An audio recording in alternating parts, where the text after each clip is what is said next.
கனடாவின் வின்சர் நகரில் தெருவோரத்தில் எலுமிச்சை பழச்சாறு விற்பனையில் ஈடுபட்டிருந்த இரு சிறுவர்கள் மீது பெண்ணொருவர் தாக்குதல் நடத்திய சம்பவம் பெரும் அதிர்ச்சியை ஏற்படுத்தியுள்ளது.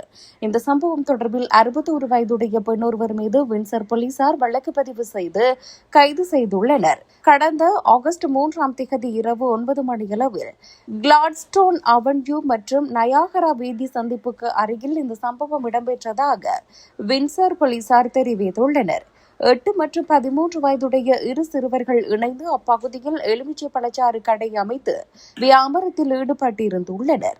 அப்போது அங்கு வந்த பெண்ணொருவர் அந்த சிறுவர்களிடம் மிகவும் ஆக்ரோஷமாகவும் கோபமாகவும் நடந்து கொண்டுள்ளார்.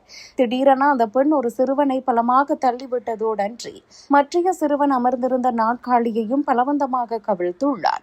இதில் அந்த சிறுவன் தரையில் விழுந்து காயமடைந்தார். இந்த தாக்குதலில் இரு சிறுவர்களுக்கும் சிறு காயங்கள் ஏற்பட்டுள்ளன. சம்பவம் தொடர்பில் தகவல் அறிந்த போலீசார் அன்று இரவே அருகிலுள்ள வீடொன்றில் வைத்து சந்தேக நபரான பெண்ணை கைது செய்தனர். கைது செய்யப்பட்டவர் 61 வயதுடைய கரி லின் பேஸ் என அடையாளம் காணப்பட்டுள்ளார்.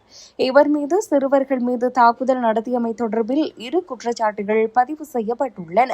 தற்போது இந்த சம்பவம் தொடர்பில் வின்சர் போலீசார் மேலதிக விசாரணைகளை முன்னெடுத்து வரும் நிலையில் இதுகுறித்து தகவல் அறிந்த பொதுமக்கள் உடனடியாக போலீசாரை தொடர்பு கொள்ளுமாறு கேட்டுக் கொள்ளப்பட்டுள்ளனர்.